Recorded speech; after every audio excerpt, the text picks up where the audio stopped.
আমাদের অবস্থা হয়ে গেছে এমন, সাহাবীরা একজন আরেকজনের সাথে দেখা করলে সূরা আসর শোনাতেন, সূরা আসর না শোনানো পর্যন্ত আলাদা হতেন না। আর আমাদের অবস্থা এখন এমন হয়ে গেছে, একজনের সাথে আরেকজনের দেখা হলে গীবত না করা পর্যন্ত আলাদা হয় না, দোষচর্চা না করা পর্যন্ত আলাদা হয় না। একজন আরেকজনের দোষচর্চায় লিপ্ত হয়ে আছে। মুমিনের চরিত্র পরের দোষচর্চা করা নয়, মুমিনের চরিত্র নেক আমলের চর্চা করা, ভালো কাজের ভালো কথার চর্চা করা। এটা ভালো করে মাথায় রাখেন। এই সূরা, এই হাদিস আপনাকে আমাকে এই শিক্ষা দেয়।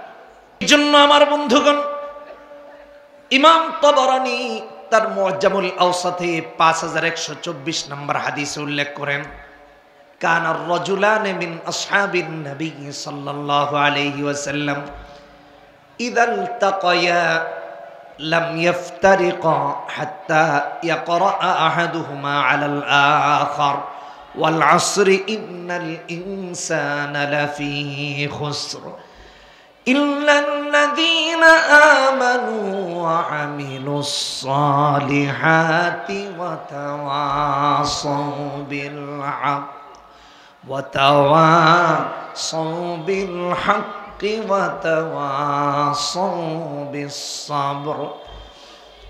নবীজির সাহাবীদের চরিত্র ছিল এমন, যখন দুজন সাহাবী একত্রে মিলিত হতেন, যতক্ষণ একজন আরেকজনকে সূরা আসর তিলাওয়াত করে না শোনাতেন, ততক্ষণ পর্যন্ত আলাদা হতেন না।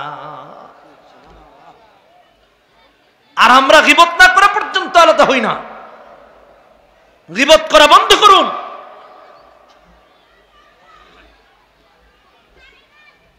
এখন তো এর পরিণাম আরো ভয়াবহ হয়ে গেছে। ব্যক্তিগতভাবে অথবা আড়ালে, ইনডোরে গীবত করে করে এখন আউটডোরেও গীবত করা শুরু হয়ে গেছে। একজন আরেকজনের ইজ্জত কিভাবে তলানিতে নিয়ে যাবে সেই চিন্তায় পেরেশান।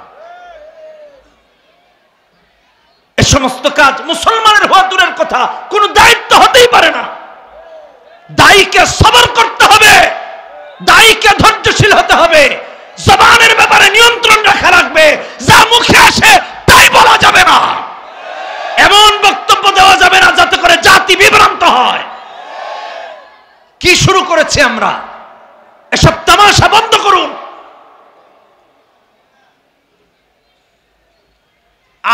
আলেমদের সম্পর্ক আড়ালে সমাধান করুন। জাতি এটা কি বুঝবে? যে কোরআন পারে না তাকে আপনি কি বুঝাবেন এইভাবে লোক সম্মুখে বলে? এতে করে জাতি বিভ্রান্ত হচ্ছে। দিন দিন মানুষের মাঝে ইসলামের ব্যাপারে নেগেটিভিটি তৈরি হচ্ছে, দূরত্ব তৈরি হচ্ছে। আলেমদের থেকে মানুষ দূরে সরে যাচ্ছে, ইসলাম থেকে দূরে সরে যাচ্ছে। শুধু তাই না, ইসলামের দুশমনদের কাছে আমাদের দুর্বলতা প্রকাশিত হচ্ছে। আমি জানি না আর কিভাবে আপনাদেরকে বোঝানোর কথা আছে। এত ক্যামেরার সামনে কথা বলতে চাইনি, কিন্তু বলতে বাধ্য হলাম। সবর করুন, সামনে আসতেছে, বলবো ইনশাআল্লাহ এই ব্যাপারে কথা। আল্লাহ কসম করেছেন আসরের সময়ের। এর অনেকগুলো তাফসীর আছে, একটা মনে রাখেন, আসর সময় মনে রাখেন। এর কসম করেছেন আল্লাহ। সময়ের কসম করলেন কেন আল্লাহ? কারণ সময়টা আল্লাহর মাখলুক। কোরআনে এমন আল্লাহ বহু তার মাখলুকের কসম করেছেন। ওয়ান নাজমি ইযা হাওয়া ওয়াদ-দুহা ওয়াত-তিন ওয়াস-সামাই যাতিল বুরুজ ওয়াস-সামাই ওয়াত-তারিক লা উকসিমু বিয়াউমিল কিয়ামা লা উকসিমু বিহাদাল বালাদ। এই সমস্ত জায়গায় আল্লাহ তার মাখলুকের কসম করেছেন। মুফাসসিরিনে কেরামগণ বলেন, আল্লাহ তার মাখলুকের কসম করে বোঝালেন যে আমার মাখলুক যেগুলোর আমি কসম করেছি এগুলো নিয়ে গবেষণা করো। তুমি আশ্চর্য হয়ে যাবা যে আল্লাহর মাখলুকের বিশালতা এত ব্যাপক। আল্লাহর মাখলুকের বিশালতা যদি এত ব্যাপক হয়, তাহলে খালেকের শক্তি কত ব্যাপক চিন্তা করে দেখো। সুবহানাল্লাহ। আমার ভাইরা, এখানে একটা মেসেজ, আল্লাহ ছাড়া গায়রুল্লাহর নামে কোন মুসলমানের জন্য কসম করা জায়েজ নাই। কারণ আমাদের জন্য শরীয়ত রয়েছে, আল্লাহর জন্য শরীয়ত নয়। আল্লাহর জন্য কোনো বিধিবিধান নেই। আল্লাহ তাআলা তাই তার মাখলুকের কসম করেছেন, কিন্তু আমরা মাখলুকের কসম করতে পারি না। আমরা কসম করতে হবে একমাত্র কার? জোরা বলেন কার? না বউর? কথা বলে না। অনেকে আছে বোন নামে কসম করে, কয় তোর ভাবির কসম। বেচারা চিন্তা করে যে ভাবিটা এত সুন্দরী, ভাইয়ের বউটা যদি না মারতে চাইতো তাহলে মিথ্যা কসম করতো না, তার মানে কসমটা সত্য না। আল্লাহ ছাড়া কারো নামে কসম করা মুমিনের জন্য জায়েজ নাই, এটা মাথায় রাখেন। বাচ্চার নামে কসম, মাথা ছুঁয়া কসম, ঠ্যাং ছুঁয়া কসম, এটা ছুঁয়া কসম, ওটা ছুঁয়া কসম, এগুলো একেবারেই হারাম। কসম করতে হয় একমাত্র কার নামে? আরো জোরে চিৎকার দিয়ে বলা লাগবে, কার নামে? মনে থাকবে তো ইনশাআল্লাহ? আল্লাহ আমাদেরকে বোঝার তৌফিক দান করুন। মুফাসসিরিনে কেরামগণ বলেন, আল্লাহ রাব্বুল আলামিন তার মাখলুকের নামে কেন কসম করলেন? মাখলুকের নামে এই জন্য কসম করেছেন, ওই মাখলুকগুলো নিয়ে যদি মানুষ গবেষণা করে একজনও নাস্তিক থাকবে না, মুরতাদ হবে না। যে আল্লাহ সময় বানিয়েছেন, সময় এত গুরুত্বপূর্ণ, যে সময় তামাম পৃথিবীর সমস্ত ক্ষমতাধরেরা মিলেও একটা সেকেন্ড বানাতে পারবে না। ঠিক কিনা বেটি? আমার বন্ধুগণ, মালাকুল মউত যদি আপনার দরজায় এসে হাজির হয়ে যায়, পৃথিবীর সবচেয়ে পাওয়ারফুল প্রধানমন্ত্রীর সামনে যদি গিয়ে হাজির হয়ে যায়, আর পৃথিবীর সব থেকে পাওয়ারফুল মানুষটা যদি বলে আমি তো অর্ডার করেছি 5টা বছর হায়াতের, সময় থাকবে কিনা বলেন? পাবে না। কেউ যদি বলে আমি জাপানে অর্ডার করেছি, আমার জন্য 5টা বছর হায়াত বানিয়ে দিতে পারবে জাপান? পারবে না। আমেরিকা পারবে? পারবে না। মালাকুল মউতকে আল্লাহ যেই নির্দেশনা দিয়েছেন, তার চেয়ে একটা সেকেন্ডও বাঁচার কারো ক্ষমতা নাই। যে আল্লাহ সময় বানিয়েছেন, সময় বানিয়ে সময়ের কসম করে বোঝালেন আমি আল্লাহ সময় বানিয়েছি যা তামাম পৃথিবীর কেউ বানাতে পারে না। 24 ঘন্টার মাঝে 25 ঘন্টা কেউ বানাতে পারবে না। ঠিক তেমনি ভাবে আমার আর আপনার হায়াতের যে জিন্দেগি রয়েছে, এর চেয়ে একটা সেকেন্ড বেশি কারো বাঁচার ক্ষমতা আল্লাহ তাআলা কারো দেন নাই। যে আল্লাহ ক্ষমতা বানিয়েছেন, তিনি কসম করে বুঝাচ্ছেন সময় এত গুরুত্বপূর্ণ যে এই সময় নিয়ে চিন্তা করলে তোমার জিন্দেগি পরিবর্তন হয়ে যাবে। তুমি নাস্তিক থেকে আস্তিক হয়ে যাবা, আর আস্তিক থাকলে কখন নাস্তিক হবা না। সুবহানাল্লাহ। সময় বানিয়েছেন কে? জোরে বলেন কে? আরো জোরে কে? আল্লাহ। আল্লাহর নাম মোটা আওয়াজে নিবেন, বুক থেকে দিলটা খুলে দিয়ে নিবেন, কণ্ঠকে উঁচু করে নিবেন, যেন আল্লাহর আরশ পর্যন্ত পৌঁছায় যায়। আল্লাহ কবুল করুন বলি আমিন। এই সময়ের কসম আল্লাহ করেছেন। সময় এত গুরুত্বপূর্ণ আমার ভাইরা। কেন আল্লাহ সময়ের কসম করলেন? বোঝার চেষ্টা করুন। আহারে, আপনি আর আমি বুঝি না, বোকা। যদি বুঝতো তাহলে ইমাম শাফিঈ বলেছেন এই সূরা তার জন্য যথেষ্ট হয়ে যেত। আল্লাহু আকবার। এই জন্য সময় নিয়ে চিন্তা করুন। আমাদের জিন্দেগির অবস্থা এমন, কারো হায়াত 2 দিনের, কারো 3 দিনের, কারো বা 1 দিনের। ছোট্ট ছোট্ট বাচ্চারা মারা যায় না, কথা বলেন না কেন? মাত্র জন্মগ্রহণ করেছে মারা গেছে, মায়ের পেটেও মারা যায়, দুনিয়ার আলো বাতাস পায় না। কারো হায়াত 1 দিন, কারো 10 দিন, কারো বা কম, কারো বা বেশি, কারো 10 বছর, কারো 20 বছর, কারো 50-60 বছর। সময় এমন একটা জিনিস, সময় এত গুরুত্বপূর্ণ। সময় হলো একটা মানুষের মূলধন, একটা মানুষের পুঁজি। একটা মানুষ 50 বছর, 60 বছর, 70 বছর যে বাঁচে, এই 50, 60, 70 বছর হলো তার পুঁজি। এটা তার মূলধন, এটা তার পুঁজি। সুবহানাল্লাহ। ইমাম রাজি রাহমাতুল্লাহি আলাইহি তার তাফসীরে কবীরে খুব সুন্দর দৃষ্টান্ত এনেছেন সময়ের কথা বোঝাতে গিয়ে, যে সময় এত গুরুত্বপূর্ণ। আমার ভাইয়েরা, প্রতিটা দিন আমাদের জন্য পুঁজি, প্রতিটা ঘন্টা আমাদের জন্য পুঁজি, প্রতিটা সেকেন্ড আমাদের জন্য পুঁজি, প্রতিটা রাত, প্রতিটা দিন আমাদের জন্য পুঁজি। আজকের ফজর, আজকের জোহর, আজকের আসর, আজকের মাগরিব আর এশা আমাদের পুঁজি। আজকের জোহর আসর আগামীকাল আসবে নাকি? আসবে না। আজকে 6 তারিখ, আগামীকালকের যে ফজর আসবে ওটা 7 তারিখের হবে, ওটা 6 তারিখের হবে না।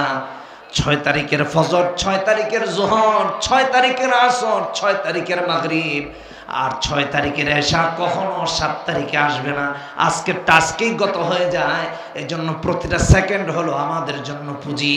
মুমিন তার পুঁজি নষ্ট করে কখনো সন্তুষ্ট হতে পারে না। মুমিন তো এমন, যার পুঁজি হারায়, যে হারায় সে দেখবেন সব সময় দুঃখিত থাকে, ব্যথিত থাকে।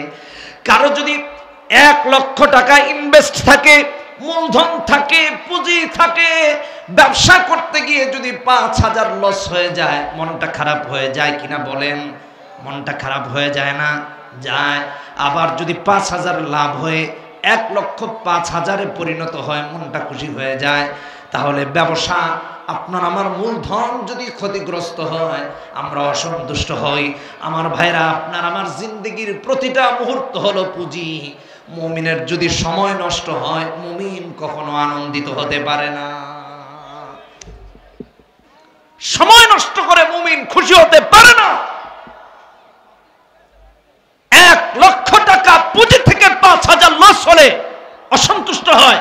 আমার জিজ্ঞাসা, আপনার আমার হায়াতের জিন্দেগি 50 বছর, 60 বছরের, 5 বছর চলে গেলে হ্যাপি বার্থডে টু ইউ বলে বলে কেক কেটে আনন্দ আর উৎফুল্ল কিভাবে করেন? এটা মুসলমানের চরিত্র আর সংস্কৃতি নয়, এটা ইহুদি নাসারাদের সংস্কৃতি। প্রথম কথা। দ্বিতীয় কথা, বুদ্ধিমান মানুষের তো এটা হতেই পারে না। 50 বছর তার হায়াত, 50 বছর থেকে 5 বছর চলে গেলে তার তো আরো কষ্ট পাওয়ার কথা যে আমার 5টা বছর চলে গেছে, কাদার কথা, মৃত্যুর কাছাকাছি হয়ে গেছি আমি। আগে ছিলাম মৃত্যু থেকে 50 বছর দূরত্বে, এখন আছি 45 বছর দূরত্বে। এই বুঝ আপনার আমার আপনার নাই? কত বোকা আপনি আর আমি।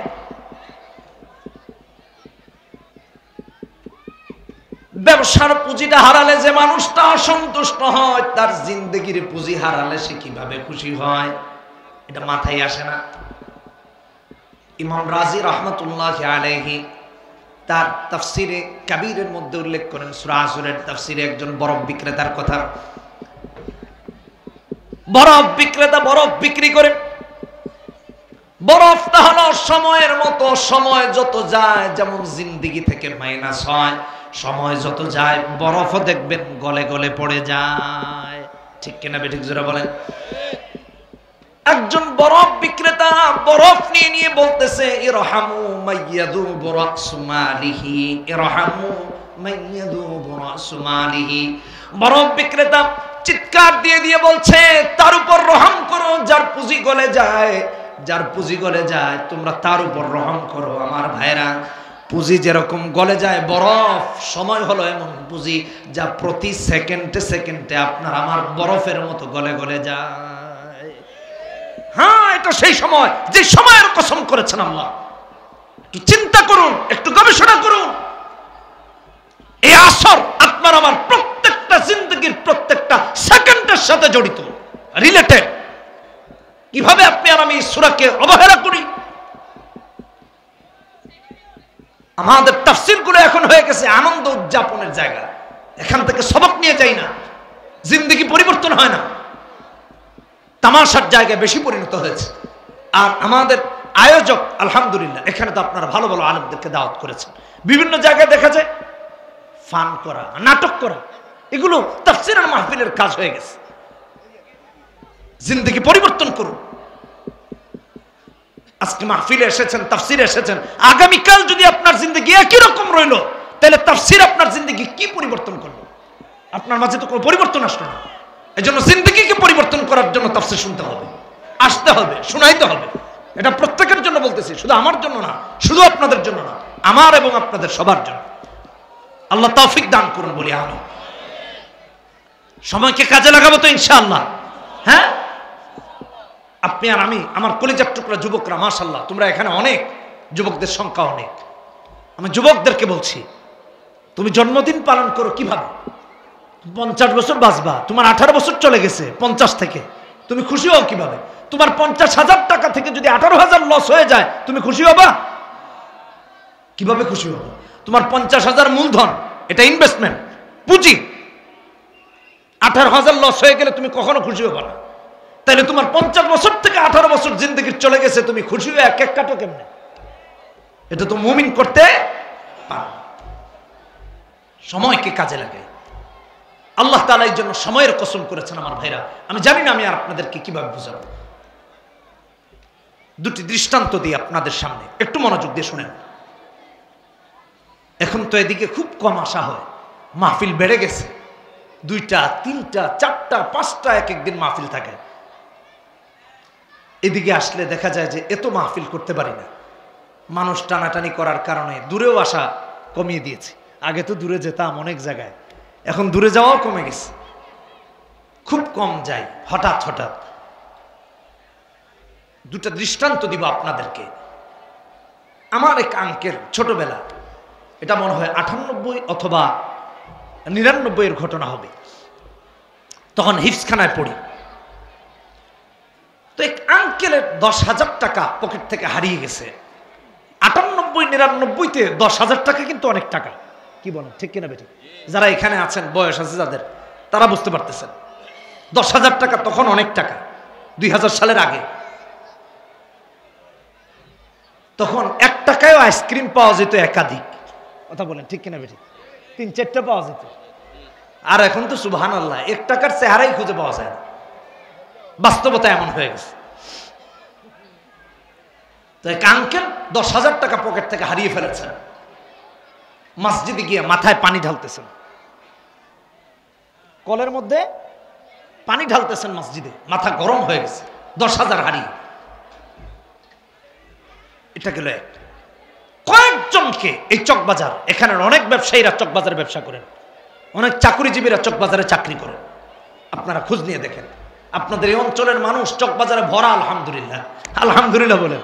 চকবাজার, ডানে বামে লালবাগ, অসংখ্য মানুষ, ইসলামবাগ, অভাব নাই। তো চকবাজার থেকে যে রাস্তাটা ইসলামবাগের দিকে গিয়েছে, main road, water works road অথবা ডালপট্টি যেটাকে বলে, এই রোডে কয়েকজন গিয়ে 10,000 টাকা খুঁজতেছে।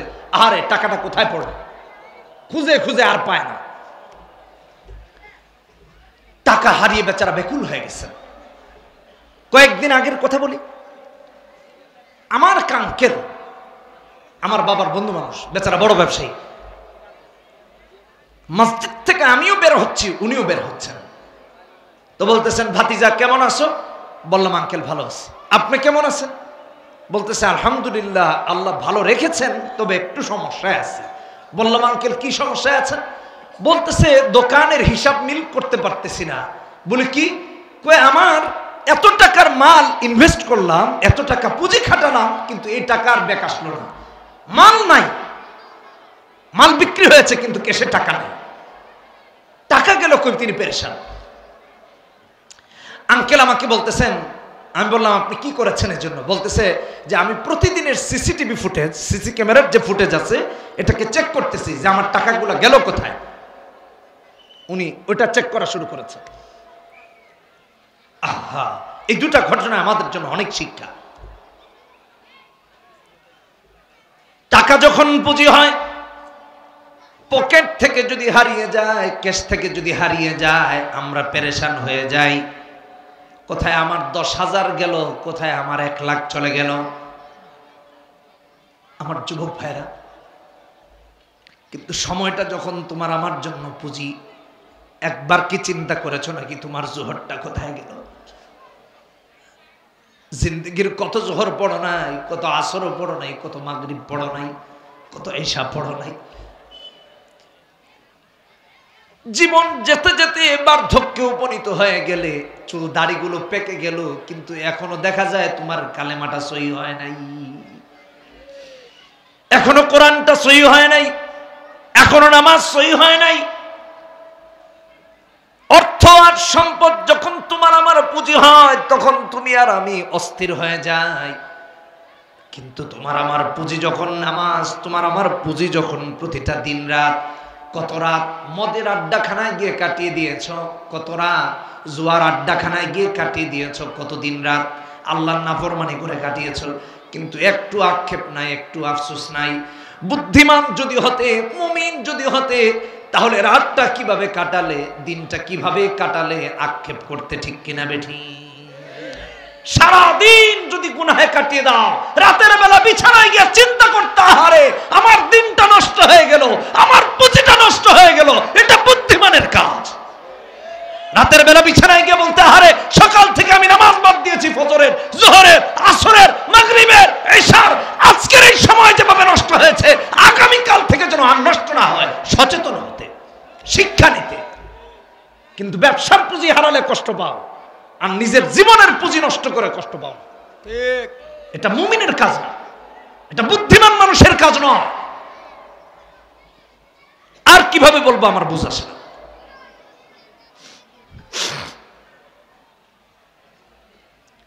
এই জন্য যুবক ভাইয়েরা আমার, সময়ের গুরুত্ব বোঝাতে গিয়ে নবীজি একটা হাদিসের মধ্যে আমাদের জিন্দেগির 5টা মুহূর্তকে তুলে ধরেছেন, যে 5টা মুহূর্ত এমন যে একবার আসে তো আরেকবার আসবে না। সুবহানাল্লাহ বলেন, এত গুরুত্বপূর্ণ। মুস্তাদরাকে হাকিমের হাদিস, 8082 নম্বর হাদিস। নবীজি বলতে গিয়ে বলেন, ইগতানিম খামসান ক্বাবলা খামসিন, 5টা জিনিসকে 5টা জিনিসের আগে গনিমত মনে করো। 1 নাম্বার শাবাবাকা ক্বাবলা হারামিক, 2 নাম্বার ওয়াসিহাতাকা ক্বাবলা সাকামিক, 3 নাম্বার ওয়াগিনাকা ক্বাবলা ফাকরিক, 4 নাম্বার হলো ওয়া ফারাগাকা ক্বাবলা শুগলিক, 5 নাম্বার হলো ওয়া হায়াতাকা ক্বাবলা মাউতিক। এই 5টা জিনিস এমন, 5টা জিনিসকে 5টা জিনিসের আগে গনিমত মনে করতে নবীজি বলেছেন। কারণ হলো আমার ভাইরা, 1 নাম্বার যৌবনকে বার্ধক্যের আগে নবীজি গনিমত মনে করতে বলেছেন। যৌবনটা এমন যার একবার চলে যায় জিন্দেগিতে কখনো আর ফিরে আসে না, ঠিক কিনা বেঠিক জোরে বলেন? আমার কলিজার টুকরা যুবকেরা, তোমাদের অবস্থা তো এমন, জীবনে যৌবন যখন আসে তুমি অহংকারী হয়ে উঠো, দম্ভ করো, মানুষের সাথে জুলুম করো। এটা মুমিন করতে পারে না।